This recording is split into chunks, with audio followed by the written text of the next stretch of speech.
Hello students, welcome again. और इस video में बात करने वाले एक बहुत ही ब्यूटीफुल सा कॉन्सेप्ट दैट इज़ बेसिसिटी। और एट द एंड इस वीडियो में एक क्वेश्चन सॉल्व करेंगे इस कॉन्सेप्ट पे। इसको बहुत सारे स्टूडेंट्स जल्दीबाजी में गलत करके आते हैं। ऑलराइट, सो जो ये बेसिसिटी कॉन्सेप्ट है ये डिसाइड होता है एसिड के लिए। ऑलराइट, ये सबसे पहले कन्फ्यूज़न तो ये होता है कि बेसिसिटी कॉन्सेप्ट है तो हो सकता है ये बेस के लिए हो, बट ऐसा नहीं है। बेसिसिटी कॉन्सेप्ट अपन डिफाइन करते हैं एसिड के लिए। अब याद करिए, अरीनियस जो कॉन्सेप्ट है, अरीनियस थ्योरी के अकॉर्डिंग एसिड्स क्या होते हैं जो कि वाटर में H प्लस रिलीज़ करते हैं। ऑलराइट, वाटर में जो H प्लस आयन रिलीज़ करते हैं उनको अपन एसिड बोलते हैं। अब जो एसिड जितने ज़्यादा आयन प्रोड्यूस करेगा वाटर में उतनी ज़्यादा उसकी बेसिसिटी होगी। ऑलराइट, और किसी एसिड ने, लेट्स सपोज एक एसिड को अपन ने डिज़ोल्व किया वाटर में यानी कि एक्वस, और उस एसिड ने एक H प्लस आयन रिलीज़ किया, तो इसकी जो बेसिसिटी हो जाएगी वो हो जाएगी 1। ऑलराइट, अगर किसी एसिड ने, लेट्स सपोज अपने पास एक नेक्स्ट एसिड है, अगर किसी एसिड ने 2 H प्लस आयन रिलीज़ किए वाटर में तो उसकी बेसिसिटी हो जाएगी 2। और अगर किसी एसिड ने, let's suppose 3 H plus ion release किए वाटर में तो उसकी जो बेसिसिटी होगी वो 3 हो जाएगी। अब इसको अपन एक एग्जांपल से देखते हैं। फॉर एग्जांपल HCl एक अरीनियस एसिड है और इसको अगर वाटर में डिज़ोल्व किया जाता है तो ये डिसोशिएट होके H प्लस आयन और Cl आयन माइनस आयन में कन्वर्ट होता है।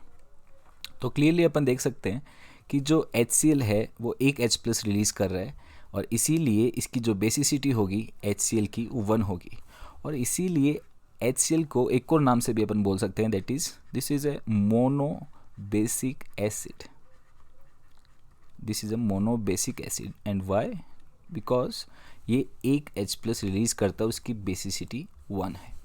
एक और एग्जांपल देखते हैं, H2SO4। H2SO4 को जब वाटर में डिज़ोल्व करते हैं तो अपन देखते हैं कि ये 2 H प्लस आयन रिलीज़ करता है और एक सल्फेट आयन रिलीज़ करता है। 2 H प्लस आयन रिलीज़ करने की वजह से इसकी बेसिसिटी होगी 2 और इसको बोला जाएगा di basic acid. Di basic acid. अब एक कॉन्सेप्ट की अपन बात करते हैं, that is what is acidic hydrogen. What is acidic hydrogen? देखिए, एसिडिक हाइड्रोजन क्या होता है, जैसे HCl के अगर अपन बात करें, HCl एक एसिड है, क्यों? इस हाइड्रोजन की वजह से, क्योंकि HCl ये हाइड्रोजन रिलीज़ कर पा रहा है और इसीलिए HCl के इस हाइड्रोजन को बोला जाएगा it's a acidic hydrogen, because HCl इसको रिलीज़ कर सकता है। अब अगर H2SO4 में बात करें तो H2SO4 में कितने एसिडिक हाइड्रोजन हैं? 2, क्योंकि 2 H प्लस की फॉर्म में 2 हाइड्रोजन को रिलीज़ कर सकता है और इसलिए इसके एसिडिक हाइड्रोजन हो गए 2। अब देखिए, एक चीज़ याद रखना, अरीनियस एसिड के को अगर पानी में डिज़ोल्व किया जाए तो उसके वही हाइड्रोजन रिलीज़ होंगे जो उसके एसिडिक हाइड्रोजन होंगे। ऑलराइट, अभी इस स्टेटमेंट पे बहुत अच्छा क्वेश्चन अपन सॉल्व करेंगे। ऑलराइट, सबसे पहले अपन एक और एग्जांपल देखते हैं, H3PO4 का एग्जांपल देखते हैं। H3PO4 में अपने को 3 हाइड्रोजन दिख रहे हैं। ऑलराइट, इसलिए हो सकता है कि ये 3 हाइड्रोजन रिलीज़ करे H प्लस आयन की फॉर्म में।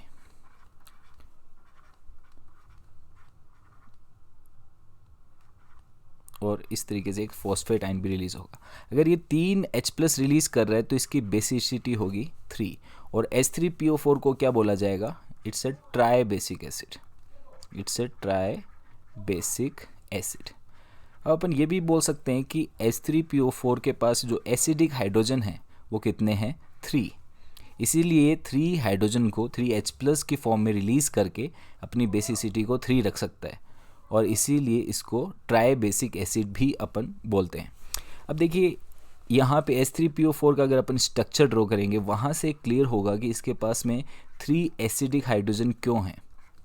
तो H3PO4 का ये स्ट्रक्चर होता है। इसमें जो 3 हाइड्रोजन हैं ये ऑक्सीजन से कनेक्टेड हैं।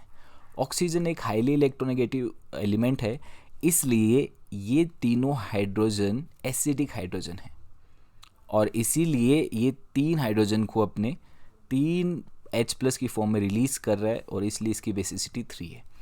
इस कॉन्सेप्ट पे अपन एक क्वेश्चन सोल्व करते हैं और क्वेश्चन सोल्व करने के लिए 3 अपने पास में एसिड्स हैं।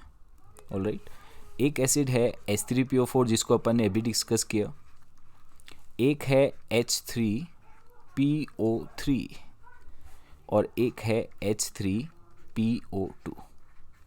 क्वेश्चन में पूछा गया है कि इन सब की बेसिसिटी अपने को बतानी है। तो H3PO4 का अपन ने डिस्कस किया था, इसके पास में 3 एसिडिक हाइड्रोजन है, ये 3 एसिडिक हाइड्रोजन को रिलीज़ कर देगा, इसलिए ये ट्राई बेसिक एसिड भी है और इसकी बेसिसिटी 3 है। H3PO3 में भी 3 हाइड्रोजन दिख रहे हैं और H3PO2 में भी 3 हाइड्रोजन दिख रहे हैं, इसलिए आप गेस करोगे कि हो सकता है इसकी बेसिसिटी 3 हो और इसकी बेसिसिटी भी 3 हो, लेकिन ऐसा नहीं है। वो इसलिए क्योंकि ये तीनों हाइड्रोजन यहाँ पे एसिडिक नहीं है, ना ही H3PO2 के तीनों हाइड्रोजन एसिडिक हैं। ये कैसे पता चलेगा? इनके स्ट्रक्चर से। सो इनका स्ट्रक्चर ड्रॉ करते हैं। जो H3PO3 का स्ट्रक्चर होता है उसमें 2 ऐसे हाइड्रोजन होते हैं जो कि ऑक्सीजन से जुड़े होते हैं, एक हाइड्रोजन डायरेक्ट फॉस्फोरस एटम से जुड़ा हुआ होता है, इसलिए ये हाइड्रोजन एसिडिक हाइड्रोजन नहीं होता है। तो यहाँ पे सिर्फ 2 ही हाइड्रोजन ऐसे हैं जो एसिडिक हाइड्रोजन हैं, इसलिए H3PO4 की बेसिसिटी होगी 2।